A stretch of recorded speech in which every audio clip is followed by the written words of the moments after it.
बिस्मिल्लाहिर्रहमानिर्रहीम। अस्सलाम वालेकुम व्यूअर्स, मैं वेलकम करती हूँ आपका अपने यूट्यूब चैनल ड्रेसिंग मिनिया पर।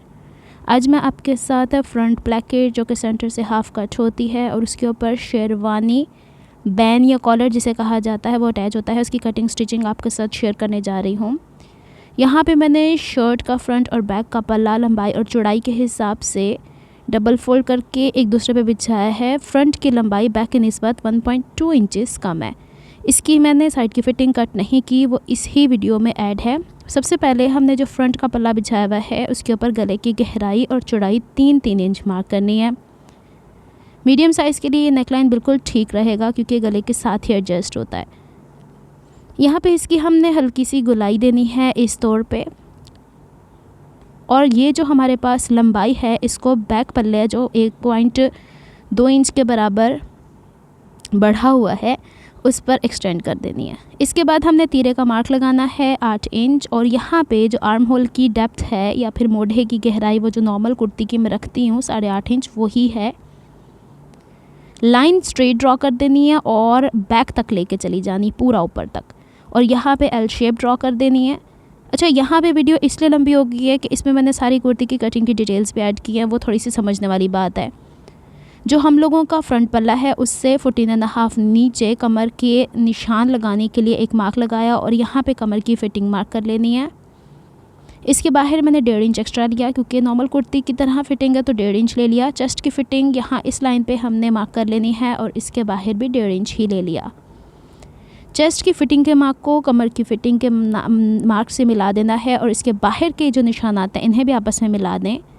फिर जो हम लोगों ने ऊपर से फ्रंट वाला पल्ला है उससे 22 इंच गहराई के ऊपर चौक जो स्टार्ट होगा उसका निशान लगाना है, और यहाँ पे हमारी हिप की फ़िटिंग का मार्क आ जाएगा। अच्छा, यहाँ पे मेरे पास ज़्यादा कपड़ा बचा नहीं है पलटों के लिए, तो यही है, तो मैं चाह रही हूँ 2.5 इंच इसी में से ही लेके और इसी को मैं यहाँ पे फ़ोल्ड कर लूँगी। अभी इस कुर्ती की लेंथ बढ़नी है, इसका बॉर्डर मैंने नीचे से कट किया हुआ है, इसमें कान बहुत ज़्यादा थी फैब्रिक के अंदर।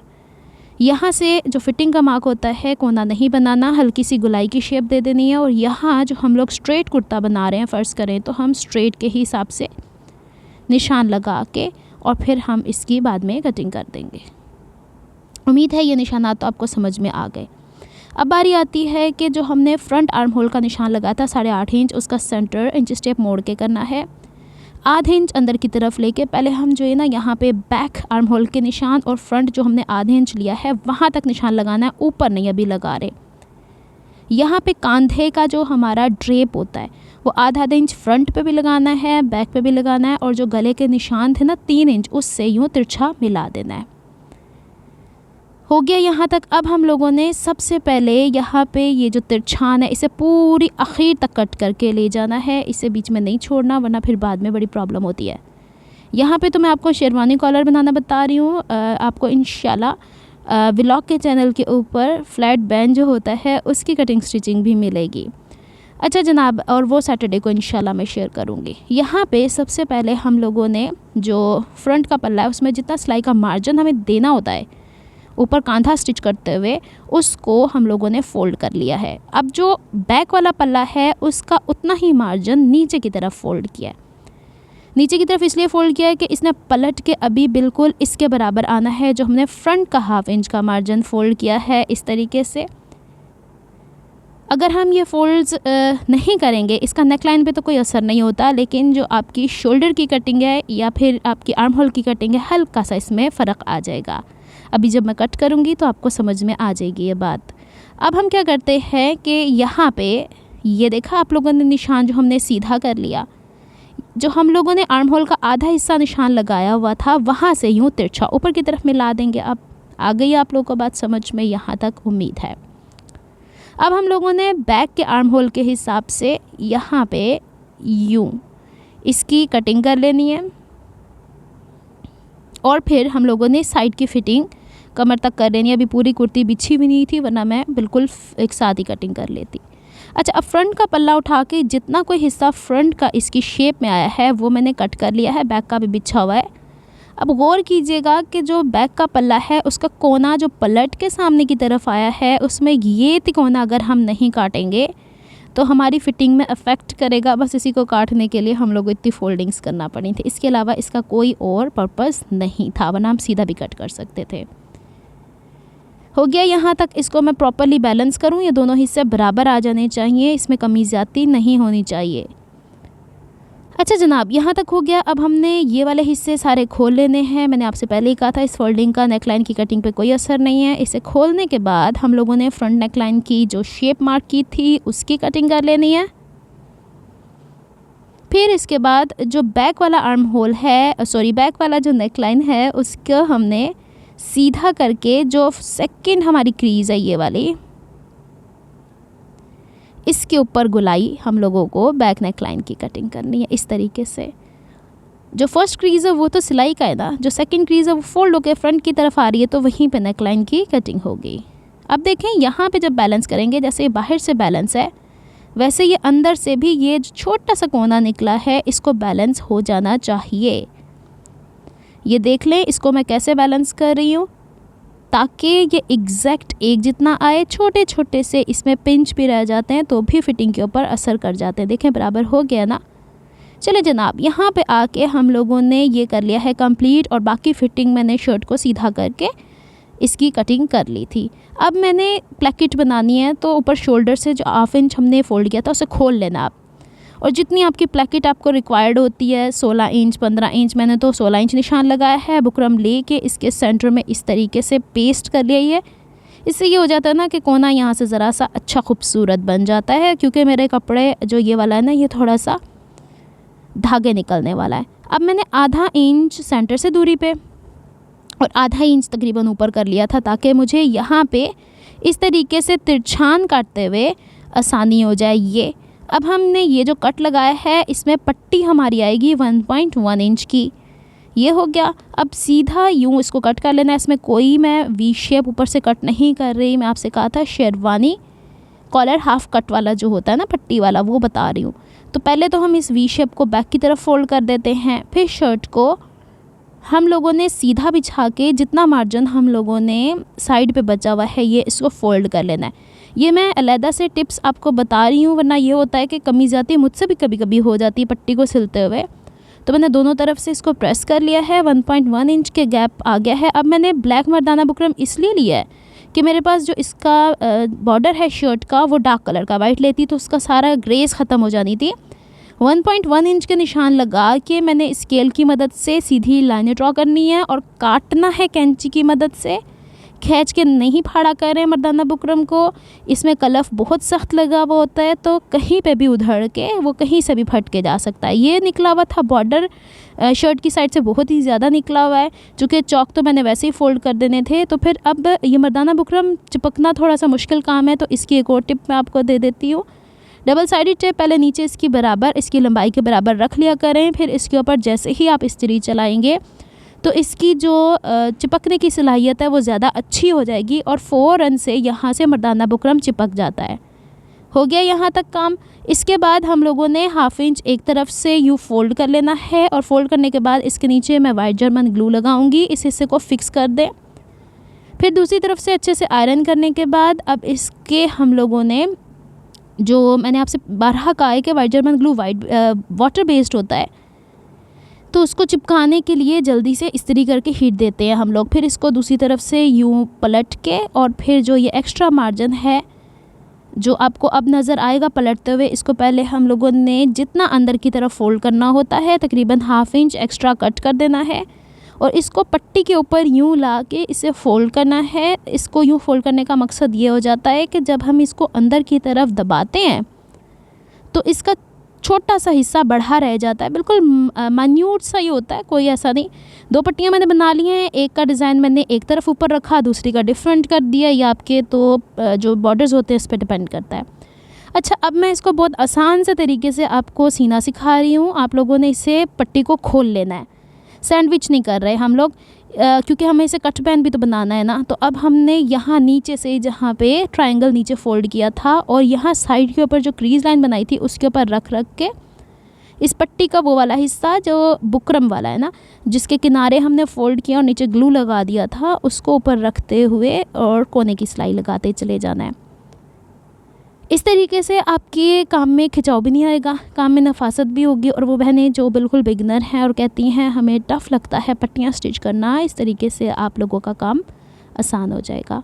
पूरा ऊपर तक स्टिच करके हम ले जाते हैं। इसी तरीके से एक पट्टी नीचे से ऊपर आ गई, अब दूसरी पट्टी ऊपर से नीचे की तरफ स्टिच कर देंगे हम। जिस तरफ आपका हाथ बैठता है वो काम आप पहले कर लिया करें, इसका कोई हार्ड एंड फास्ट रूल नहीं है। चलें जी, अब इसकी भी सिलाई हम कर लेते हैं। अगर आपके पास इसी तरह के चौड़े बॉर्डर होते हैं तो कोशिश किया करें कि जो ऊपर वाली पट्टी होती है उस पर अच्छा डिज़ाइन ले आया करें, और जो पट्टी नीचे दबनी होती है उसको आप सादा भी रख सकते हैं अगर आपके पास इतना चौड़ा बॉर्डर नहीं भी है। और अगर मेरी तरह इतना चौड़ा बॉर्डर है तो आप बॉर्डर के दोनों हिस्से इस्तेमाल कर लिया करें। अच्छा, इसका भी नीचे की तरफ वहीं तक क्रीज़ बना लेनी है जहाँ पे हम लोगों ने ट्रायंगल बैक की तरफ फोल्ड किया था, और यहाँ पक्का करके हम इसको निकाल लेंगे। बस यहाँ से ये ध्यान रखना है कि एक्स्ट्रा मार्जिन सिले नहीं और कहीं से कोई हिस्सा रहे नहीं, ताकि फिर बाद में ये पट्टी वाला काम जो होता है ना बड़ा कोई नफासत वाला होता है। चलें जी, अब इसको यूँ फोल्ड करके, ये पट्टी नीचे आनी थी, इसको नीचे ले जाते हैं, ये पट्टी ऊपर आनी थी, देखें कैसे पलटेंगे। अभी तक मैंने इसके बैक वाला हिस्सा तुरपाई नहीं किया, इसको यूँ एक दूसरे पे रख कर और बैलेंस करके देख लेते हैं। आया, हमारी पट्टी कहीं से बड़ी छोटी तो नहीं हुई, कहीं से ऐसा तो नहीं है कि खिसकी हुई है और फिर प्रॉब्लम हो जाता है ना, ये हो गया। अब इसको यूँ उठा के आपका जो ट्रायंगल वाला पीस पीछे गया था उसके साथ इन पट्टियों को इसकी क्रीज लाइन के साथ रख कर स्टिच कर देना है। एक्स्ट्रा मार्जिन यहाँ कट कर दीजिएगा। लीजिए, पट्टी हो गई है तैयार, प्लेकेट हमारी बन गई है। अब हमने इसको ऊपर गुलाई के हिसाब से ये बराबर करके कट कर लेना है। अब इसकी हाफ़ कट करना है। तो पट्टी जो हमारी बैक की तरफ फैब्रिक फोल्ड हुआ था, इसको बैक की तरफ ले जाना है। आधा इंच इसके जो फोल्डेड हिस्सा है उससे आधा इंच अंदर की तरफ और आधा इंच गहराई की तरफ आपको एक चौकोर सा बना लेना है। देखें ना, पट्टी हमारी थी 1 इंच चौड़ी, अगर आपकी पट्टी 1.25 इंच चौड़ी है तो आपने 1.25 इंच का आधा करना है। और लेकिन जितना आपने सिलाई का दबाव उस बैन के अंदर देना है, मैं तो आधा इंच दे दिया करती हूँ, तो आप आधा इंच के हिसाब से निशान लगा लीजिएगा। ये देखें, मैंने इस तरीके से निशान लगा दिए हैं, पेंसिल से शाइन आपको नज़र आ रही है। अब इसी को यूं ही पलट के हमने सिलाई लगानी है दोनों तरफ। ये देख लीजिए किस तरीके से कपड़ा बैक की तरफ गया हुआ है और बिल्कुल बराबर रखना है क्रीज़ के, और इसको यूं सिलाई लगाते हुए आएंगे। जहाँ पे कोना ख़त्म हो रहा है वहाँ पे नीडल अंदर रख कर इसकी डायरेक्शन बाहर की तरफ निकाल लेनी है। अच्छा, अगर आपके पास मर्दाना बुकरम नहीं है तो ये वाली प्लेकेट आप लेडीज़ बुकरम जो नेक लाइन में यूज़ होती है वहाँ पे भी कर सकते हैं। कट लगा के इसे आपने यूँ पलट लेना है बाहर की तरफ। ये छोटा सा कोना कट कर दीजिएगा ऐसे, और नोक इसकी अच्छे से निकाल के अब हम इसको कर लेते हैं दोनों तरफ से बना के आयरन। अब ये वो पॉइंट है जिसमें हमें प्लेकेट पीछे से सिक्योर कर देनी है, खुली हुई है ना, तो ज़रा मैं इसको यहाँ से अच्छे से आयरन कर लूँ। और आयरन करने के बाद जो डबल साइडेड फ्यूजिंग टेप है हम लोगों की, उसको हम लोगों ने इसके अंदर धंसाना है और फिर इसको इस्त्री करना है। इसको जो आपके पास टांके लगे हुए हैं पहले प्लेकेट को स्टिच करते हुए, उसको उठा उठा के तुरपाई करनी है, एज़ इट इज़ नहीं छोड़ देना है। दोनों तरफ मैंने इसी तरीके से पट्टी लगा दी है। यहाँ पे प्लेकेट टोटली हमारी तैयार हो चुकी है। इसके बाद हम लोगों ने शोल्डर्स स्टिच करने हैं। अगर तो ये बिल्कुल परफेक्ट कटे हुए हैं तो इसमें कोई बड़ा छोटा हिस्सा नहीं होगा। जितना मार्जिन हम लोगों ने फ़ोल्ड किया था इसको सिलाई करने के लिए उतना ही सिलाई करना है। सिलाई का मार्जिन सारा बैक की तरफ ले जाएगा। इसमें आपका बैक का जो हिस्सा है 1/2 इंच पलट के फ्रंट की तरफ आएगा। अब इसको यूँ बैलेंस कर लें। अच्छा, यहाँ पे मैं बिल्कुल कोने कोने से इंच टेप नाप रही हूँ, लेकिन जो नाप आ रहा है 8.5 इंच, इससे आपने तकरीबन 1 इंच ज़्यादा रखना है। जो गलती मैं कर चुकी हूँ वो आप लोगों ने नहीं करनी। मैंने यहाँ 18.5 ले लिया था, ठीक है, ये चीज़ जहन में रख लीजिएगा। बुकरम लिया मैंने 16 इंच लंबी और 2.5 इंच जो मैंने आपको पहले भी दिखाई हुई है। पिछला गला काटा तो हमने 3 था, लेकिन जब उसकी गुलाई हुई है तो 3.5 हो गया है। और यहाँ से हम लोगों ने गुलाई देनी है। तो पहले हम देख लेते हैं हमारा 8.5 कहाँ है। 8.5 नहीं था करना, यहाँ पे 9 करना था। तो अब यहाँ से 1.25 इंच ऊपर, बहरहाल मेरा बैन फिर भी पूरा पड़ गया है, लेकिन आप लोगों को बताना ही ज़रूरी है। और ये देखिए, इसको हल्की सी गुलाई की शेप देंगे और फिर इसको दोबारा से नाप लेते हैं। 9 इंच आना चाहिए। और जो नाप आ रहा है उसमें हम लोगों ने जितनी चौड़ी आपकी अमूमन पट्टी होती सामने उतना ऊंचा ही बैन होता है, तो मैं इसे 1.25 इंच कर रही हूँ। और हल्का सा ऊपर से आपने तिरछान देख लिया, बस नीचे इंची टेप रखते चले जाएं और इस हिसाब से। अच्छा, मर्दाना बुकरम में आप लोगों ने इसकी जो चमक वाली साइड है वो नीचे रख के, जो बिल्कुल प्लेन साइड है ना उसके ऊपर निशानात लगाने होते हैं और एक हिस्सा पहले निशान लगा के इसे कट कर लेते होते हैं, जिस तरीके से मैं कर रही हूँ। और इसको हल्का सा और आप तिरछा कर दें तो ज़्यादा बेहतर रह जाएगा। गुलाई देना चाहते हैं तो आप गुलाई भी दे सकते हैं। अब इसकी हमने निशानों के ऊपर कटिंग कर लेनी है। अच्छा, जो एक बैन कट कर रही हूँ इसी को इतने ही लंबे चौड़े मर्दाना बुकरम को लेके दोबारा एक और कट करनी है। पट्टी बैन यानी दो चिपकते हैं एक दूसरे के ऊपर। अब देखिए, इसको यूँ पलटा के अब मैं दूसरी तरफ निशान लगाऊंगी। इससे पता क्या होता है, मर्दाना बुकरम जो है वो बहुत ज़्यादा स्लिपरी होता है। दूसरे नंबर पे ये थोड़ा मोटा होता है। अगर आप लोगों ने दोनों एक साथ कट करने की कोशिश की, जो बिल्कुल बिगनर है, देखें जो एक्सपर्ट होते हैं वो तो कर सकते हैं, लेकिन वो भी एक टाइम में एक ही पीस को कट करते हैं। तो चले जी, अब इसको यूँ बैलेंस कर लेते हैं और इसको फोल्ड करके एक दफ़ा बैलेंस कर लीजिएगा, कहीं से बड़ा छोटा तो नहीं है। ये गुलाई हो गई है हम लोगों की और अब हम लोगों ने इसे इस तरीके से रख के देख लेना है। अच्छा जी, अब इसको मैंने जो कपड़ा था उस पर पेस्ट कर लिया है। मैंने आपसे पहले ही कहा था 2 बुकरम इस जैसी कट कीजिएगा। नीचे हम लोगों ने आधा इंच का मार्जिन बैक की तरफ ग्लू से फोल्ड किया है। इसके नीचे जो कपड़ा रख के हमें स्टिच करना है उस पर मैंने ब्लैक 0 की बुकरम लगाई हुई है। सादा कपड़ा लगाते हैं तो उसमें हल्की खिंचान आती है। इसकी सिर्फ यहाँ पे गुलाई के ऊपर मैं सिलाई लगा रही हूँ, लेकिन बुकरम के बिल्कुल जड़ में नहीं लगा रही, थोड़ी सी दूरी पे लगा रही हूँ। नीचे जो फैब्रिक है वो देखा है आपने 1 इंच बढ़ा हुआ है नीचे वाली साइड से, वो भी मैं आपको बताती हूँ उसका क्या करना हम लोगों ने। पहले हम लोगों ने यहाँ पे इस्त्री करनी तो इंतहाई ज़रूरी है, क्योंकि आपको पता है बुकरम का इस्तेमाल हो रहा है यहाँ पे। और एक्स्ट्रा मार्जिन 1/4 इंच यहाँ पे कट कर लेना है और यहाँ पे सिलाई के बराबर बराबर कट लगाने हैं, इसलिए कि यहाँ पे ये गुलाइयाँ हैं, इसको यूँ पलटना है और बुकरम वाला हिस्सा नीचे और जिस पे 0 की बुकरम है उसको खींच के, ताकि ऊपर की तरफ ये बड़ा छोटा ना रहे, एक जितनी क्रीज जो सिलाई वाली है वही आ जाए। अब हम लोगों ने ये जो बे शेप बनी हुई है इसके मशीन के नीचे रख के इसके साथ साथ सिलाई लगा लेनी है। ये सिलाई इसलिए ज़रूरी है कि जब आखिर में मैं तुरपाई करके आपको दिखाऊंगी तो इसमें ज़रा भी खम नहीं आएगा, ज़रा भी अधूरापन नहीं रहेगा, वरना हम कहीं ज़्यादा कहीं कम तुरपाइयाँ कर देते हैं। अब हमने यहाँ पे तकरीबन आधा इंच का मार्जिन रख के, क्योंकि मैं आधा इंच की सिलाई का हक रखती होती हूँ, इसको यूँ रख के कट कर लेना एक्स्ट्रा मार्जिन। अब हम लोगों ने इस बैन को सेंटर से फोल्ड करना है और इसका सेंटर निकाल लेना है और यहाँ पे कट लगा देना। ऊपर की तरफ पेंसिल से निशान लगा दें, यहाँ तो हम कट नहीं ना लगा सकते। ये देखें, मैंने एक्स्ट्रा कपड़ा भी रखा है कि कमी ज़्यादा हो जाए। मैंने आपसे पहले कहा है बुकरम मैंने जब गला कट किया है तो उसमें मुझे थोड़ा सा ज़्यादा रखना चाहिए था। शोल्डर का मार्जिन ये थोड़ा सा मैंने तिरछा कट कर दिया एक्स्ट्रा। ये जो मेरे पास स्केल है, बहनें मुझसे पूछती हैं, ये क्विल्टिंग स्केल्स होते हैं जो फॉरेनर्स होते हैं ना, वो रज़ाइयाँ वगैरह बनाते हैं, जिसे आप विकी रज़ाइयाँ अमूमन कहते हैं, उसकी मेजरमेंट के लिए ये लोग यूज़ करते हैं। अब ये बैन को हमने खोल देना है और सेंटर से एक तरफ सिलाई करते हुए 1/2 इंच का गैप पे मैंने ऑल राउंड पहले निशानात लगा लिए थे। अगर आपको ये लगता है कि आपका गला सीते हुए खुलता है तो आप पहले एक कच्ची सिलाई नॉर्मल टांके की लगा लिया करें ऑल राउंड, आधे इंच के गैप के ऊपर या 1/4 इंच जितना आप लोग रखते हैं। इसको मैंने ऊपर की तरफ से सिलाई करना शुरू किया हुआ है और यहाँ पे मुझे निशान बेसिकली नज़र नहीं आ रहा था जिसको मैं मेजर कर रही थी। और यहाँ से गुलाई देते हुए हम लोगों ने, अव्वल तो ये बहुत ज़्यादा खींचेगा नहीं और इसमें बहुत ज़्यादा खिंचान पड़ेगी नहीं, लेकिन इसको खींचने की ज़रूरत भी नहीं है। और जहाँ तक हम लोगों ने ये कट लगाया हुआ है, बेसिकली ये कट जो है उससे ये जो बैन है थोड़ा सा बढ़ा हुआ आगे की तरफ ही चले जाना चाहिए। लब की सिलाई से हम लोगों ने इसको स्टिच करना है। ये हो गई है एक तरफ की सिलाई कंप्लीट। अब दूसरी तरफ हम दोबारा सेंटर में ही जाएंगे और सेंटर से दूसरी साइड के ऊपर सिलाई करेंगे। वैसे इस वाले नेकलाइन जो हम लोगों ने बैक बढ़ा हुआ रखा है, फ्रंट छोटा, उसमें गलती की गुंजाइश नहीं रहती है कि कोई हिस्सा बड़ा कोई हिस्सा हम लोगों ने छोटा बना दिया है। लेकिन ध्यान की बात यह है कि आप अगर कपड़े को खींचेंगे ही नहीं तो ये बैंड ख़राब होगा भी नहीं।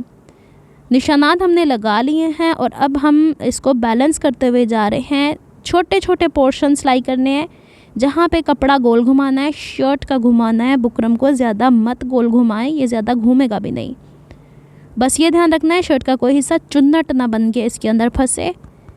इसी तरीके से इसको कंप्लीट करते चले जाते हैं। और जैसे हम लोगों ने एक तरफ वाला हिस्सा, ये कट बैंड जो हमारा ये वाला होता है, इसके अंदर लगाया है, वैसे ही वो वाला हिस्सा कवर करना है, 1/2 इंच वाला। यहाँ तक हो गया यहाँ पे कंप्लीट। चलें, अच्छा जी, अब इसके ये वाले हिस्से जो खुले रह गए थे, इसको पलट के बुकरम जो ज़ीरो वाला है उस वाला हिस्सा बैक की तरफ ले जाएंगे और इसको सीधा सिलाई लगाना है। यहाँ जो आपका कट आ रहा है ना सामने पट्टी का, इसके बराबर बराबर सीधा कट करेंगे। तो इस तरीके से बड़ा अच्छा ये हो जाता है कि आपकी पट्टी बड़ी छोटी नहीं होती, वरना ऐसे लगता है कि हम लोगों ने उधार का बैन लगाया हुआ है। कभी हमारा बैन बढ़ जाता है, कभी हमारी शर्ट की चौड़ाई बढ़ जाती है, या कोई ना कोई तो मसला रहता ही है। इस तरीके से टोटली कवर हो जाएगा। चलिए जनाब, सिलाई कंप्लीट कर ली। दूसरी तरफ मैं ऑफ द कैमरा कर लेती हूँ, धागे कट कर लेते हैं। इसको मैं ज़रा आपको पलट के दिखा दूँ। एक्स्ट्रा मार्जिन यूँ और यूँ कट कर लेना है और इसको जब आप पलटेंगे तो अच्छी सी नोक निकाल लीजिएगा। लीजिए, यहाँ तक हो गया। इसके अंदर मैंने डबल साइडेड टेप ग्लू से हल्की हल्की पेस्ट की है। अब बारी आती है कि वो जो मैंने निशान बैन के साथ रख के सिलाई किया था उसके बराबर बराबर मैं फ़ोल्ड करती चली जाऊँगी। नोकें यहाँ से अच्छे तरीके से बनानी ज़रूरी है। यहाँ पे जो कपड़ा होता है ना, थोड़ा सा इरेगुलर सा होता है। धागे की नॉट अंदर से बाहर लाएगा और छोटे छोटे टांकों की सूरत में, टांके आपने कहाँ उठाने भला, जहाँ पे आपने बैन का हिस्सा स्टिच करते हुए धागे पहली सिलाई आई है उसके ऊपर। और दूसरी चीज़ ये कि जो फ्रंट का गला है ना, उसमें शर्ट के अंदर थोड़े थोड़े जो अंदर की तरफ सिलाई आई थी 1/2 इंच की, उसमें 1-2 कट लगा लिया करें, उससे बैलेंस हो जाता है। बहुत ज़्यादा नहीं लगाने, 1-2।